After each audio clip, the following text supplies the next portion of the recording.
जय हिंद दोस्तों। आज के वीडियो में हम बात करेंगे नास्तिकता के बारे में।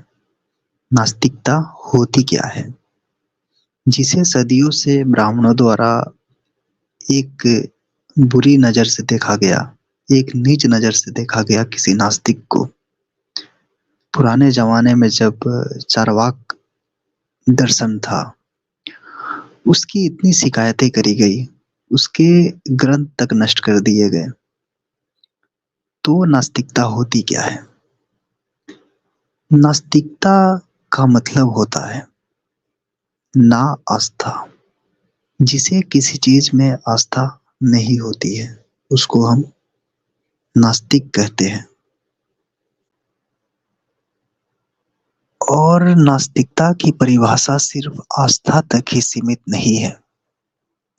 जो आम परिभाषा है इसकी, सामान्य रूप से जो देखी जाती है, इसका मतलब होता है कि जो ईश्वर, भूत, पुनर्जन्म ऐसी मान्यताओं में यकीन ना रखता है, जो प्रश्न पूछने की साहस रखता हो, उसको हम नास्तिक कह सकते हैं।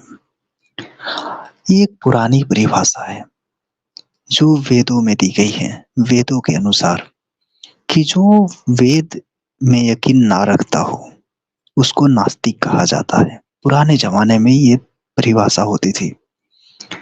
पर दोस्तों, वेद में आखिर है क्या?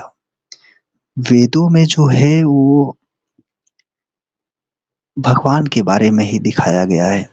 सिर्फ प्रार्थनाएं की गई है कि हे इंद्र, मेरे लिए ये करना, हे अग्नि तुम ये करो, हे इंद्र, हे इंद्र। बहुत सारी स्तुतियां भरी पड़ी है, जो कि मनगढ़ंत है ये सारी चीजें। इसलिए ये परिभाषा जो है नास्तिक उस समय वेदों में विश्वास नहीं करने वालों से आज के टाइम में हो गई है कि जो भगवान में यकीन ना रखे। चूंकि वेद में भगवान का ही जिक्र होता है बार बार। कोई भी वेद उठा के पढ़ लो, यज्ञ हवन इन सारी चीजों का। उपनिषद की भी सच्चाई यही है। गीता जिसको हम लोग बोलते हैं, उसमें भी यही स्वर्ग नरक वर्ण संकर ऐसी जाति व्यवस्थाएं दिखाई गई है। तो दरअसल सच्चाई ये यही है, लेकिन यह सब सच्चाई छुपा दी जाती है। नास्तिकता एक बहुत ही अच्छी फिलॉसफी है। तो क्या हमारे देश में नास्तिक लोग हैं? जी हाँ, हमारे देश में मेरे जैसे और भी लोग हैं जो नास्तिक और काफी फेमस भी हुए हैं। उनमें से एक प्रसिद्ध दार्शनिक हुए ओशो। ओशो रजनीश, इनके बारे में क्या कहा जाए। ये एक बहुत ही तार्किक इंसान थे। और इनसे एक जर्नलिस्ट ने पूछा कि क्या आप भगवान में यकीन रखते हो?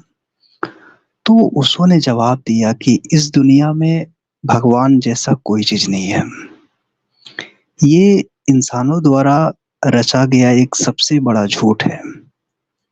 और वो कई बार धर्मों की जिक्र करते हैं, लेकिन वो सब अलग बात है, कभी और बात करेंगे। पर वो एक नास्तिक इंसान थे।